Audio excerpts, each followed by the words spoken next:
later when I have more to say.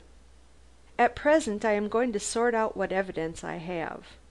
Tomorrow I'll call on Miss Saxon." "Call on Mrs. Octagon," were Caranby's parting words. "Believe me, she knows the truth. But I'll tell you one thing. Maraquito did not kill Miss Loach, for the death of Selina has given Juliet enough money to marry Cuthbert, independent of Mrs. Octagon's wishes, and Maraquito would never have brought that about. Yet all the same Miss Saxon will not marry." Caranby made a gesture to show that the matter was beyond his comprehension, and ascended the steps of the hotel. Jennings, deep in thought, walked away, wondering how he was to disentangle this skein which fate had placed in his hands to unravel. That night the detective surveyed the situation. So far as he could see, he seemed no further advanced than he had been at the inquest. Certainly he had accumulated a mass of evidence, but it threw no light on the case. From Caranby's romance it seemed that the dead woman had been connected with the Saul family. That seemed to link her with Maraquito, who appeared to be the sole surviving member. In turn, Maraquito was connected in some underhand way with Mrs. Octagon, seeing that the elder woman came by stealth to the Soho house. Mrs. Octagon was connected with the late Emilia Saul by a crime, if what Caranby surmised was correct, and her daughter was forbidden to marry Mallow, who was the nephew of the man who had been the lover of both Miss Loach and Emilia Saul. Hale and Clancy were playing some game with Basil Saxon, who was the son of Mrs. Octagon, and he was associated with Maraquito. Thus it would seem that all these people were connected in various ways with the dead woman. But the questions were, had one of them struck the fatal blow, and if so, who had been daring enough to do so? "Again," he murmured, "who touched that bell? Not the assassin, who would scarcely have been fool enough to call anyone to examine his work before he had had time to escape. Certainly it may have been a woman. Yes!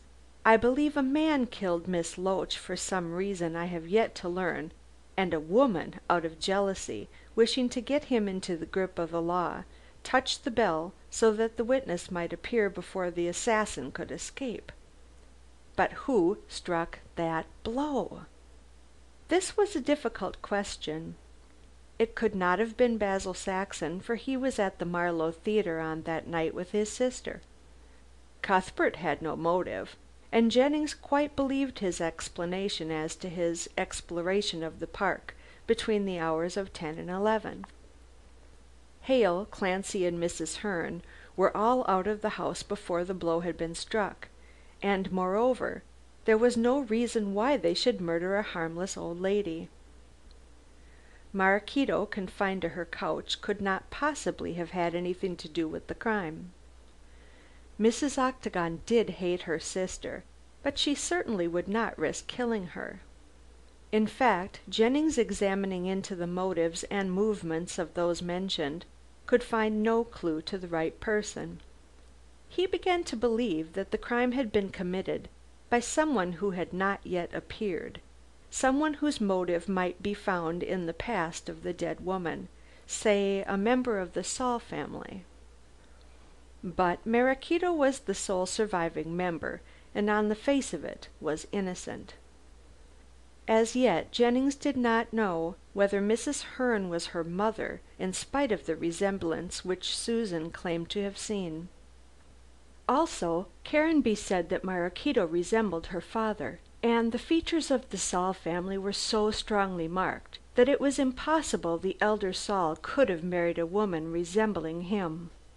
Though to be sure he might have married a relative, said Jennings, and went to bed more perplexed than ever. Next day, before calling at the Shrine of the Muses, he went to Scotland Yard, and there made inquiries about the rumor of false coins being in circulation. These appeared to be numerous, and were admirably made. Also from France and Russia and Italy came reports that false money was being scattered about. The chief of the detective staff possessed these coins of all sorts, and Jennings was forced to own that they were admirable imitations. He went away wondering if this crime could be connected in any way with the circulation of false money. Maraquito is a member of the Saul family, who appear to have been expert coiners, said Jennings on his way to Kensington, and according to Le Beau, she gave him a false sovereign. I wonder if she keeps up the business, and if Clancy and Hale, together with Mrs. Hearn, this supposititious mother, have to do with the matter. That unfinished house would make an admirable factory, and the presence of the ghosts would be accounted for if a gang of coiners was discovered there. But there is a 15-foot wall around the house, and the park is a regular jungle. Cuthbert examined the place by day and night, and could see nothing suspicious. I wonder if Miss Loach, living near the place, learned that a gang was there. If so, it is quite conceivable that she might have been murdered by one of them. But how the deuce did anyone enter the house? The door certainly opened at 10:30, either to let someone in or someone out.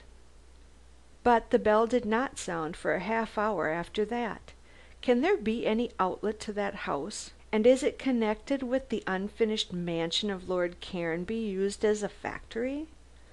This was all theory, but Jennings could deduce no other explanation from the evidence he had collected.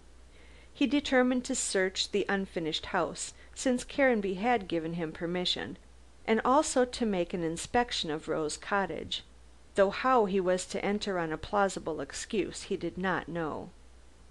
But fate gave him a chance which he was far from expecting. On arriving at the Shrine of the Muses, he was informed that Miss Saxon had gone to Rexton.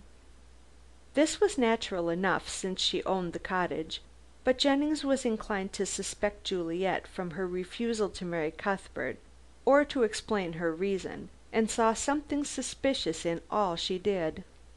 He therefore took the underground railway at once to Rexton, and alighted at the station, went to Crooked Lane through the by-path which ran through the small wood of the pines. On looking at the cottage he saw that the windows were open, that carpets were spread on the lawn, and that the door was ajar. It seemed that Mrs. Pill was indulging in the spring cleaning alluded to by Susan Grant. At the door Jennings met Mrs. Pill herself, with her arms bare and a large coarse apron protecting her dress. She was dusty and untidy and cross. Nor did her temper grow better when she saw the detective, whom she recognized as having been present at the inquest. "Why ever have you come here, sir?" she asked. "I'm sure there ain't no more corpses for you to discover." "I wished to see Miss Saxon. I was told she was here." "Well, she is," admitted Mrs. Pill, placing her red arms akimbo. "Not as I feel bound to tell it, me not being in the witness box. She have come to see me about my rent. And you, sir?" "I wish to speak to Miss Saxon," said Jennings patiently. Mrs. Pill rubbed her nose and grumbled. "She's up in the attics," said she, "looking at some dresses left by that poor Miss Loach, and there ain't a room in the house fit to let you sit down in, by reason of no chairs being about. Have you come to tell me who killed mistress?" "No, I don't think the assassin will ever be discovered." "Ah, well, we're all grass," wailed Mrs. Pill, "and if you wish to see Miss Saxon, see her you will. Come this way to the lower room, and I'll go up to the attics." "Let me go too, and it will save Miss Saxon coming down," said Jennings, wishing to take Juliet unawares. "Ah, now you speaks sense. Legs is legs when stairs are about, whatever you may say," said Mrs. Pill, leading the way. "And you'll excuse me, Mr. Policeman, if I don't stop, me having a lot of work to do, and Susan's gone, and Geraldine with her, not to speak of my husband that is to be, he having gone to see Mrs. Hearn, drat her." "Why has he gone to see Mrs. Hearn?" asked Jennings quickly. "Arsk me another," said the cook garrulously.